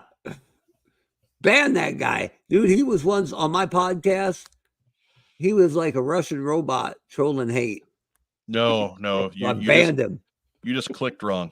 It was who he associated with, Mike. Okay, I'll give you that one. What does it say in every baseball clubhouse? Do not gamble and do not associate with known gamblers. Yeah, That's he brought right. in a rotten Out. element. Out. Bring in all the Hun. Oh, second letter. Do. Wait. Oh no, you don't have to give Wait a any. minute. Again, I notice our since we hit the start of the second hour, our viewership has actually gone up. Mhm. It's like people have figured us out or something, It's like a reverse AEW. right? Hey guys, sorry if you already had this conversation, but I just got the classified road pig figure. His heads appear to be, quote, falcon stupid to me. Ooh, those, sir, are fighting words. Oof. I know he is supposed to be a split personality between simple and violent, but nothing about his heads inflects any kind of danger. It looks like he has the options of reading a book or being offered ice cream. What say you? And that's from Jake Rose. I'd like to add, too, that we have the special Halloween colors on Mailbag this month. I just wanted to make sure that everybody saw the extent of my artistic ability. But I got Road Pig last week. I haven't had a chance to open them yet. Rack Time Rob, you got yours. Let me get you in the big window here. Hang on. Yeah, you got promoted, baby. About time. You didn't get promoted. Got promoted. Yeah, it's no That's not promotion him. going on here. That ain't bad. No, I think it's a good head. I mean, Road Pig, he's not. Road Pig, he kind of strikes me as the guy who would be petting the bunny and then all of a sudden doesn't realize he's killed it, you know? So, I mean, I think that head kind of works for him. Right. And there's a couple options there. Obviously, the one with the mask is not the one we're talking about. Yeah. But we got, like regular head, and then up in the corner here is happy or screamy head. Yeah. And that one looks a little bit more sinister to me. Like he's about to go break something and be very and enjoy it very much. But I don't know. I'm okay with the Road Pig heads. I kind of like it when these figures are a little bit more neutral in their expressions. I think it just gives you more, I don't know, posability. I don't need everybody to be screaming all the time. So yeah. I feel that he conveys the appropriate level of menace. Right. Mark Weber, what do you think? I'm okay with the kind of head. I mean, Yeah. Isn't that what he's doing a lot of the time? Yeah,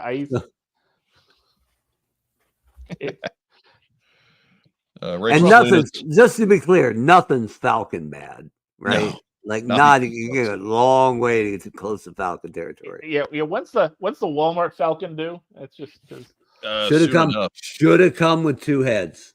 If I were on the brand, he would have come with two heads, even if one of them wasn't even shown. Rachel Selena says she's enjoying Road Pig. Her only gripe is that his belly tattoo is illegible.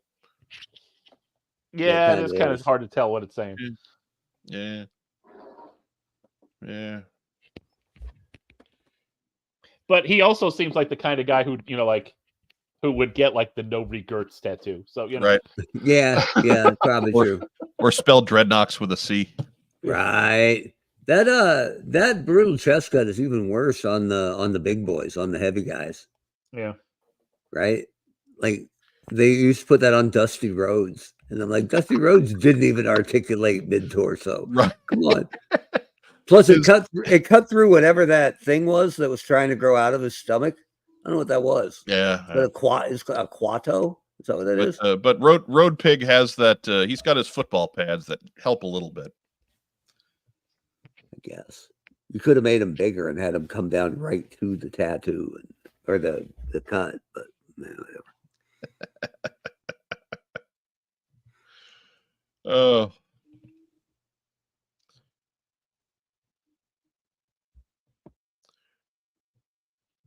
Figure 6-pack notes that Road Pig got in a few Deke episodes. He did in his Sonic Fighter bright orange form. Oh, lucky them. It was good times. One of my favorite terrible figures. Right below that, is Viper Scout making any sense here? Uh, My Walmart Falcon shows up. I think people are saying like some of the Walmart dates that they've gotten back in terms of when their order is going to come in are wacky.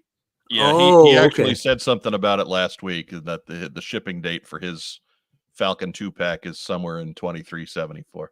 Okay, that's fair. I'm like, that's not military time. You can't make a date out of that unless you're going back to the past. It's a star date. Okay. Right. Just imagine it being read by William Shatner. Jeff Butler notes, I have wined and dined with kings and cobras from Dusty Road Pig. Dusty Road Pig. I'm the magazines on the road. I can stay on top for 3 extra years because I'm the booker, baby. Look, man, he had a living to make. Ugh, never understood it. Never. The popularity of that guy. Well, until I found out as an adult that he was booking it. Right. I'm like, okay, I get the end of it then. The end of it, I totally get. I'm not saying that guy didn't have a place, but he was a mouthpiece more than he was a wrestler for the last 10 years of his career. Here's what we're going to do, baby. 20 years of his career, but we're going to have ourselves a tournament with all the best teams. And in it, me and my partner will beat the world tag team champions in the quarterfinals. And here's the hook, baby. I'm just going to meet him in a parking lot for the first time before the show. Anyway, are you gonna actually bury them with actual shovels, Dusty? Is that the finish? You jackass! Oh. Cheapest Big Spender said he had the best promo in Hard Times, and that's true. I still maintain that the best promo, of course, is Steiner Math. I don't. I just wanted to see Mark react to that. And the one on the Indies at the end when Lex Luger loses the fight with the shirt. Right. Shirt. Luger finally found somebody who worked worse than him. And it was his own shirt. His shirt. And your t-shirts are too tight, Billy. I think that was WWA. I think that was that outfit, I think. Anyways. Super Brawl Saturday? I don't know. Next up. Hi, team. We are all expecting the Baroness's time with the Joes and the Energon universe will be limited. But what would y'all think if in this canon the Baroness chooses this opportunity to come in from the cold and stay permanently on the side of the Joes? Second, back in 2017, Aubrey Sitterson's G.I. Joe for IDW was already getting mixed reception, and then he made some questionable comments on 9/11, which resulted in a boycott of the IDW series by parts of the G.I. Joe fandom. I'd like to ask Mark what Hasbro thought of the whole situation. Thanks, Michael Gene Fleming. Let's take the first one first, because that one's probably a little more fun. So Baroness's time with the Joes in Energon universe, I don't think it's going to be that quick. Like I think a lot of folks are expecting her to last 3-4 issues and then be a Cobra on that side. First off, they're telling stories way too fast. I think it's going to go longer than a year. Rock Time Rob, you're a comic guy. What do you think?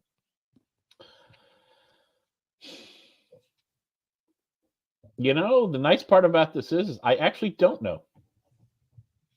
They can have her be a double agent in issue 1. I mean, she could go 2 years. It's really, I think the Baroness is such a wild card as played out in this. It's kind of an interesting tack to take for it. Right. When IDW turned Megatron Autobot for a while, right? Which was, I thought, brilliant because it was my idea. Also killing Bumblebee, my idea. Not bad. When I mentioned that to the IDW guys, I'm like, how about we kill Bumblebee? They're like, can we do that? It's a comic. The Hasbro guy just said we could. I mean, he's not dead. But yeah, sure, kill He's Bumblebee. a robot. Build a new one. Yeah, make Megatron Autobot, which was some really good stuff in Lost Light already. My favorite TF comic ever. But I'm absolutely with the idea that they should keep her on the side of the Angels for a while. She's more interesting on some level as a good guy or good gal, because other than sort of in Worlds Without End, right? Good girl Baroness is undiscovered country. Right. So and the idea that it's a Randy Orton kind of thing, right? You just know it's coming, right? But right. Oh, it's going to be when Orton finally puts the knife in Cody Rhodes' back next January, probably. It'll be so much better than if they did it this summer, right? Like, and that's not even that long. So yeah, there's more unexplored stuff. Maybe she's actually friends with one of them, right? What if the Baroness and Scarlet are buddies, right? Mm-hmm. I think there's more that there's certainly more. It sounds like a terrible. Particularly because really, I really believe that she's just as nasty as the actual Baroness, but she's just doing it for the good guy side. She's like the bad girl doing good. Right. I think there's a legitimate respect bond with Duke there. Yeah.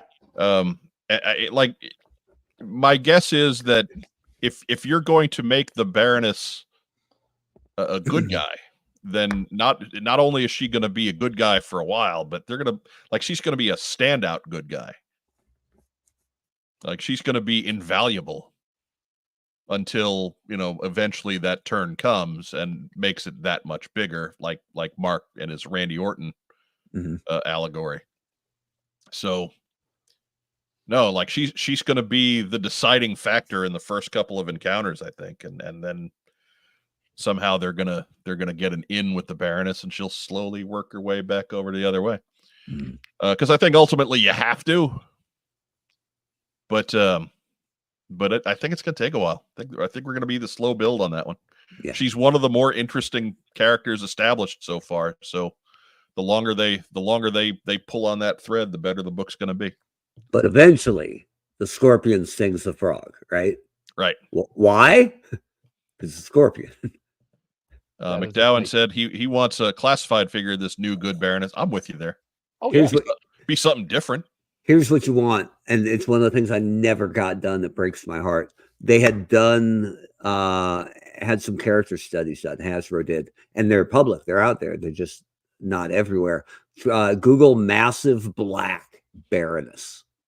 It was a tactical version of the Baroness with actual functional bulky body armor, but with their hair back in a ponytail, like it would be if you were a female with long hair going into combat. It would be out of your face. And she just looks, I always called it the tactical Baroness. It's such a good look. And I was dying to make that figure, and I wasn't there that long. But ooh, it's good. Look it up. Massive black Baroness. You'll thank me. Matt Rubin is in for a classified Baroness, and Risk would be awesome too. Good call there. Joe Fan 84 wants classified Chameleon. There's already opportunities. I'd be more interested in gigantic or Energon Universe Mercer than I would be in regular Universe Mercer. I want them to make a new Don Moreno figure. Yeah. Or any Don Moreno. Because literally they should be on version 2 by now, if not 3. But I don't get it. Or at least version 1 in a second scale. I don't get it. Yeah, I'm with you there. But I think it's a little tone deaf to have to be doing a line where you're insisting on playing the hits when you don't even know what all the hits are. Right. Just that one. Right. I'm not saying they have to make a whole bunch of stuff out of Larry's book right now, but God, if there's one breakout character of the last 40 issues, the last 10 years, kind of dawn. So, right. Right. Just saying. Jesus. Next guy who says Hector Ramirez gets banned. But Hector Romero, yeah, who made all those zombie movies. Oh, So we'll close the Postsac there. We'll get a couple of questions in from the crowd. Wait, I didn't even do the Citizen thing. Oh, I'm sorry. Yeah. Go ahead, Mark. I'm sorry. It's a quick answer. Yeah. Also, when Citizen was there, was the time when they had the Baroness captured in an undersea prison, and he wanted the reveal to be that they reveal it's the Baroness, and she's like 300 pounds, like she's totally let herself go, and somehow found a way to add 150 pounds in a prison. At On least. prison food. Yeah, and that got shot down immediately. Right. But I was gone. I was my Hasbro tenure ended in April of that year. So the Citizen backlash came after I had left.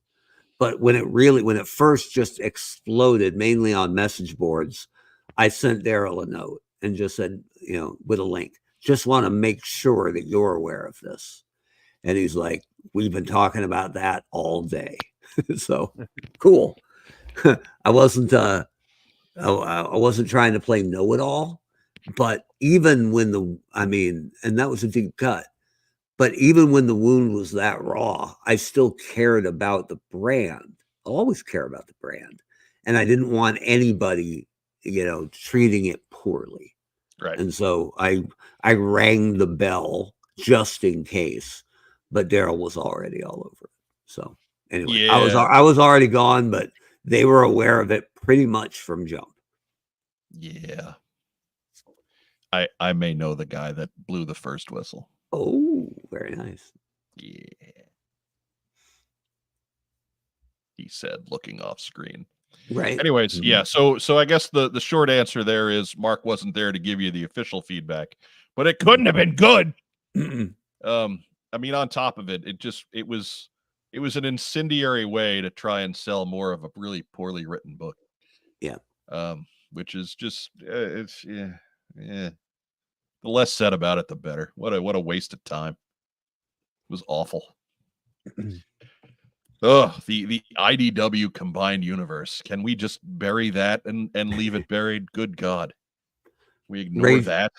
Rachel Salinas asked over in the comments if Dawn Marino was off limits when I was there. I think yes, that was the question. Yes. She was pretty brand new when I was there. So I didn't have any item count to make a Dawn Marino figure. And she was brand new. And I wasn't sold on her from jump, even as a fan, right? Yeah. But I think she's been written well. I like the depth of it, and it's a cool look. So I'm surprised I haven't gone there yet. I think Dawn was either arriving right when I was there or happened right after. So right. I think she was around when you were there, but it was too new for you to have possibly. Yeah. Right. If they were fully behind it, they would have planned it out and had a figure ready. But right. it either came about quickly from a story perspective, or Hasbro wasn't down to do another version of Snake Eyes. Maybe with their eyes on a Snake Eyes movie, they didn't want to, confuse the zeitgeist. How's that? Yeah. Yeah, maybe. It's possible too. Go ahead, Rob. Plus, too, Larry legendarily says, basically the pages kind of write themselves as they happen. So, they may not have, and given the amount of trust that they probably have in him, they probably thinks where this go, and they may not have had really much of an advanced word at that time that it was going on. Yeah. Well, going back to that, Mark, like you didn't have any real, like you guys weren't forcing Larry into any directions when you were running the brand, because the brand was essentially playing the hits at that point. Yeah. So Larry was kind of allowed to do whatever he wanted. I had some oversight on, actually some really good sit downs with the IDW crew on Transformers, on long range planning for the comic, which I love doing. And they liked having somebody who was interested, who was a comic guy too, because they hadn't had that from the brand in a while. And so I was really excited to do the same thing for G.I. Joe when I moved from Transformers to G.I. Joe, and it was the same overall partners at IDW.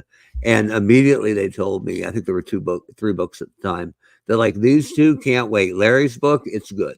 You You don't gotta offer anything there. And I'm like, I'd be happy to, to proof it just for anything. And they're like, yeah, you don't need to proof Larry. I don't know if they said nobody proofs Larry, but they said you don't need to proof Larry. And I'm like, okay, cool.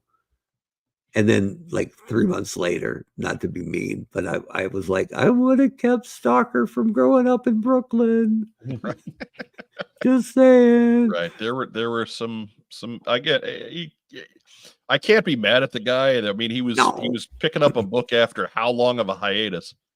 That's not a hit shot at Larry, who's the guy, right? It's just that everybody needs a little editing, right? Right. So there's going to be some crazy super fan out there that helps keep all of those wayward plot points from getting through, like say, Sneak Peek being dead. And that person's name now is Diana. That's right. So, outstanding. That's her deal. Joe Fan 84 says he's still using the What's on Joe Mind pen at work. Surprised that thing still has ink in it as much as I write. Look, man, I can't speak for a whole lot of the promotional stuff that we put out. We have the patches, which are top notch, right? The 3D figures of Staff Sergeant C-Nugs and Chunky Tank Kitty.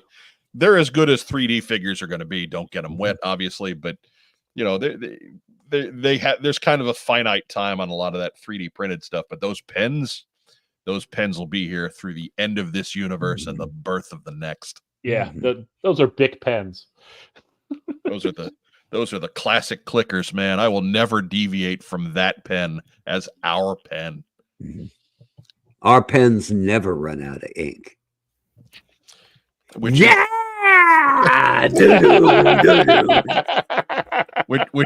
is not a bad tag for a show that's been doing this for 13 and a half years. That's right. But you need more pens. I'll have the last of this current batch at assembly required. And then after that, I probably got to get more pens. Limited edition. We need to pay for more pens. So this is where I can easily transition that into a directional point towards the coffee link down below. If you have a couple of dollars laying around, and especially if you got a couple of dollars laying around every month, be sure to be one of our coffee contributors. Anything past $1 a month gets you in our closing credits, although the more you give us, the less get eaten up by fees. So keep that in mind too. Giving us even $3 a month is a heck of a lot better than $1 a month. Makes a big difference. So while $1 will get the job done, anything more than that is infinitely better for our. Yeah, I mean, come on, Mark. Come on now. Let's do jazz hands. Right. Come on now. So as with any purchase, you get more bang for your buck when you buy in bulk. And it goes for us too. Similarly, if you're catching us on Facebook tonight, be sure to give us some kind of a reaction. Give us a thumbs up. Give us a heart. Give us a little huggy guy. We do love little huggy guy. And jazz hands. Right. Some jazz hands. Whatever they make available for you. Give us an angry guy face. We don't care. It all works. All of the interactions work in a positive way and get us spread around over there. Be sure to share us in all of your Facebook groups and your Reddit pages and your Discord servers and wherever your social media adventures take you.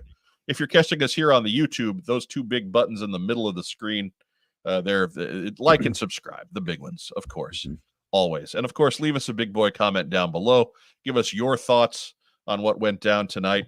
Not just the live chat, but the permanent ones down below. We interact with those too, and they go a long way towards getting us onto a lot more YouTube pages and help us grow that way.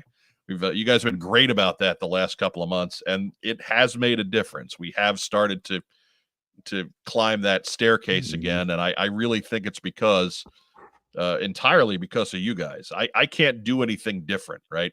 I can't take our podcast and spread it around to a bunch of Facebook groups because it knows it's me. It knows I'm the host. I'm the guy who runs the main page. And so it doesn't do any good. It just treats it like spam. But if you guys do it, that's something else entirely.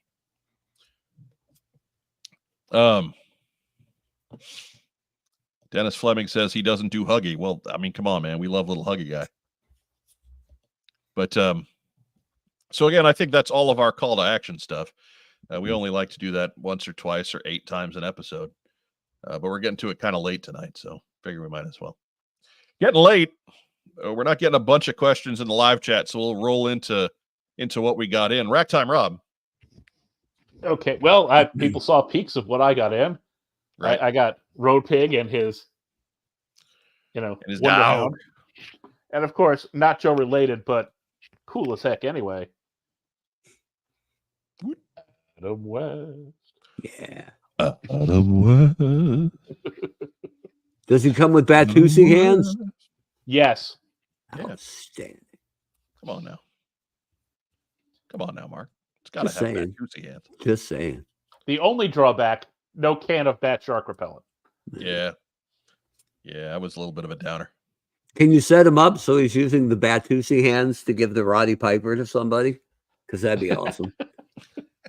Come here, calendar man. Yoink. I believe that is officially, with all respect to Mr. Piper, that is actually the Mo Howard. Yeah, it's fair. And there's only one way to stop it. And then he goes like this because there's a counter for every counter.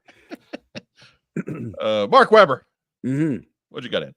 So this is we'll salt this in every couple weeks because we're trying to clean out our basement, which is like a Herculean task because we don't have garages in New England like the hoity-toity people do, but not the bourgeois, not the Morlocks like the Weber family.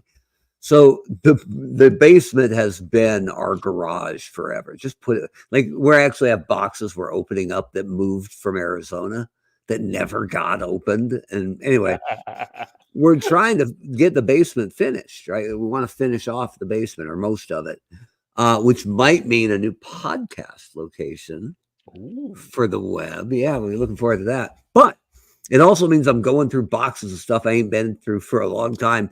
And I'm finding stuff I either forgot I had or never knew I had, or knew I had but couldn't find.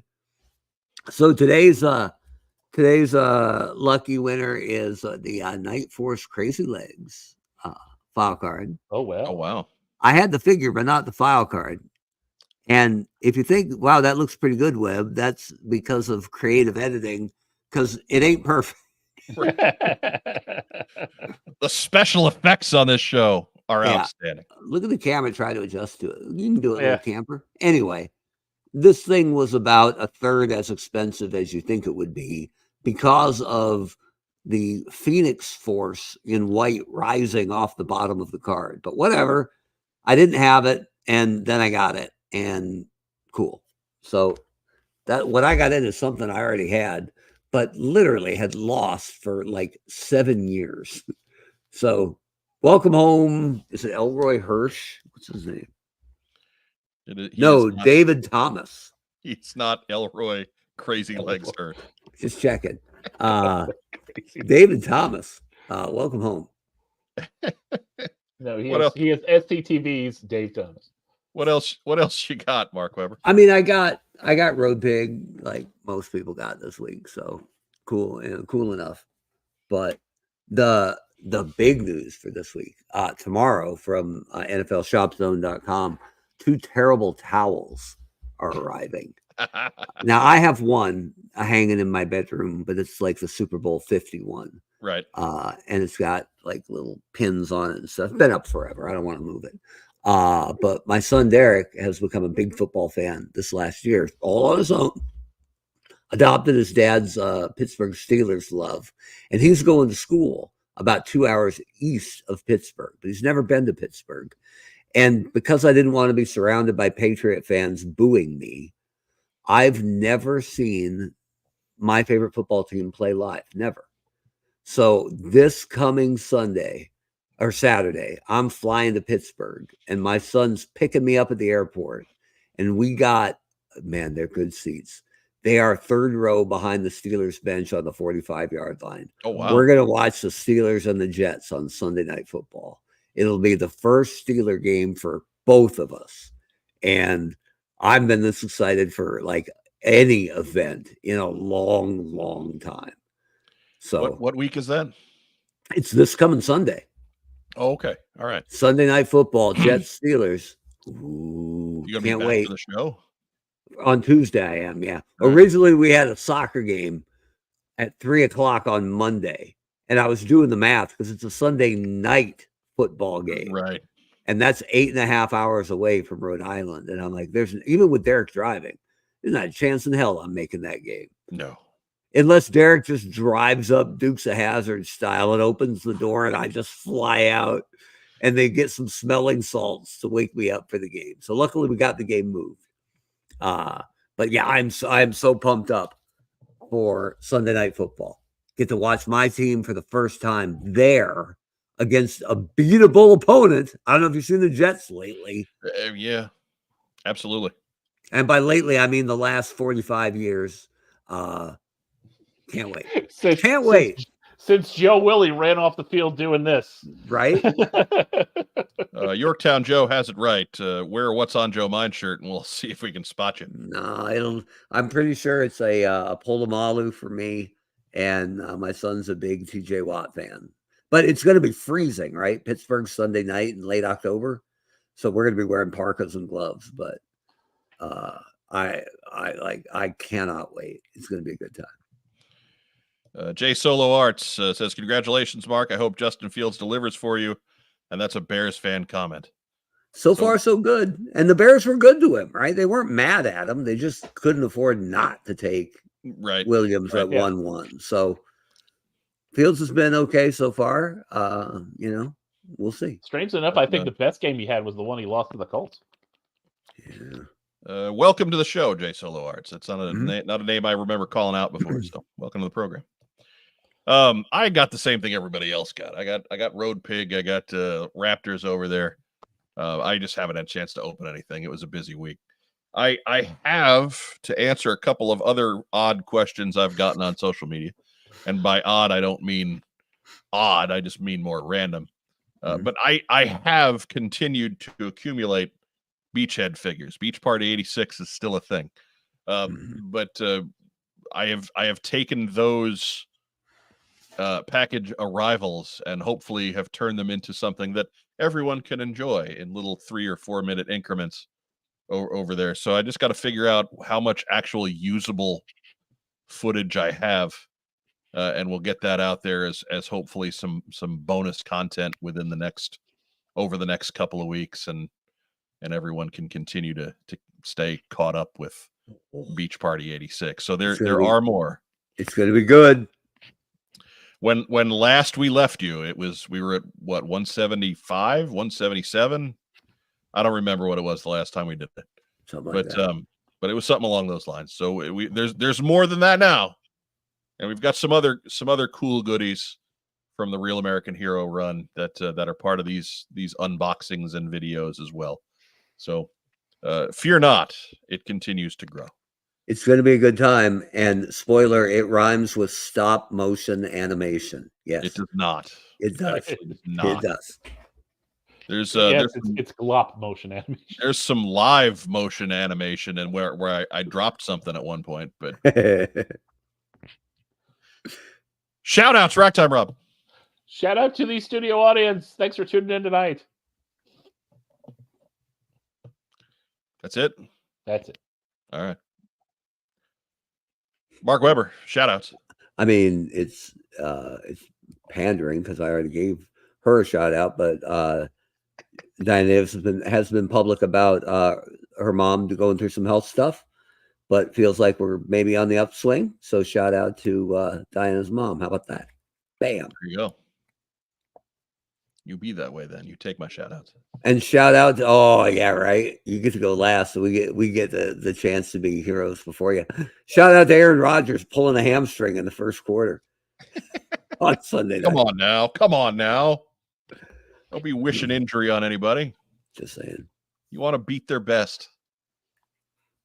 Shout out to Arizona State kicking the hell out of Utah last Friday and rushing the field. They're having a good year, man. What are they, 5-1? Yeah, pretty good, right? Pretty good. The rise of the underdog here. No signature win yet, but if you haven't seen the post game with the coach because he's like 36. Right? I don't even remember 36. And the students have rushed the field. They're all around him. He's screaming to be heard. And they're like, "What about this environment, coach?" And he's like, "Are you kidding me? I used to be one of these guys." And then he just starts bouncing with all the kids. And you just lose him into the crowd because he's just a dude in a hat. Like, okay. Rob's alma mater at Indiana University, they're 6-0. That's what I'm talking about. They were the first team bowl eligible this season. They're coming for Ohio State. And that's a team that they historically score 50 points a game. They may be. Historically, they suck worse than Arizona State. Even my alma mater, Southeast Missouri, they're 5-1 in bowl championship series play. That's what I'm talking about. The one game they lost was to an FBS team. So Look, they're 5-0 in games that matter. In a season where Vanderbilt takes down Alabama, I believe anything can happen. Right? Yeah. Like maybe I can get through a commercial break without Deion Sanders on my television. I don't know. No, your odds are not good there. But sometimes he's just going to be the voice of a pigeon, so that's okay. Yeah. You got any other shout outs, Mark? No, I think I'm done. All right. I'm going to give a shout out to reiterate, Rob, our live audience. Thank you so much for joining us. You tend to be here week after week after week, and we truly appreciate that. If you are catching us on replay, we love you too. You count just as much. Don't let my love for the live crowd or Rob's love for the live crowd and a complete ignoration of you guys can't mean anything. Rob doesn't know what he's talking about. He's not a media personality. He doesn't even have a Twitter account, which is probably points in his favor, to be honest. But still, it's all good. If you're catching us on audio replay, I mean, we appreciate you too. That's still about 100 and some of you every episode. So I mean, hey, we try to bring you pictures now, but whatever you guys do, you, man. If that's how you've always consumed our product, we thank you, and we hope you continue to do so and be happy enough to do so. Give a shout out to our wonderful friends and sponsors at Kokomo Toys. Real quick, we'll sing the theme song. Kokomo Toys. Kokomo Toys. Mark, you're a little sharp. Yeah, it's fine. And and of course, to our community calendar sponsors over at Roma Collectibles, again, a big shout out to Aaron as he continues to beat cancer's ass. Well, then give a shout out to our wonderful friends over at the Bandcamp podcast. We're always proud to feature Dan and Jennifer. Bandcamp is a comedy podcast where they read banned books, try to figure out why they were banned in the first place. If you think banning books will lead to a not so great future, and it won't, then Bandcamp is for you, whether you're like Jennifer and curious to read a book for the first time, or you're like Dan and you like your reading without all that reading. You'll love Bandcamp. Look for Bandcamp. That's banned with 2 N's on your favorite podcast player, and subscribe today. Let's all get banned together. Wait, I got it. Kind of. No, I don't. It's gone. It's gone. The robot that's on the screen, he's actually a character on the show. There are moments with the robot. They got robots. They got if he were closer to the top, I'd give him a balding red toupee. But as for now, that's his loss. But that's it for us. Hey, have a great rest of the week, everybody. As our friend Vagon likes to say, stay safe, and if you can't, be careful. Fingers crossed, no extreme weather. Again, our thoughts go out to everybody who had to survive a couple of hurricanes in a couple of weeks. That link to the Red Cross's donation site is down below. Again, even if you just got a buck and some change laying around, that's going to help. So whatever you can do to provide some relief to the folks down south who had to deal with Helene and Milton, it is appreciated. But until then, hey. Wait, I'm getting a weather advisory. It says there's a really strong chance the Jets are going to be grounded in Pittsburgh this weekend. Yeah! Doo-doo, doo-doo. And when the opportunity to get out in less than 2 hours was lost, we will blame Mark Webber. Oh, that was me, wasn't it? It was worth it. You. It was Totally worth it. you. It was worth it. Anyways, have a great rest of the week, everybody. And yo, Joe.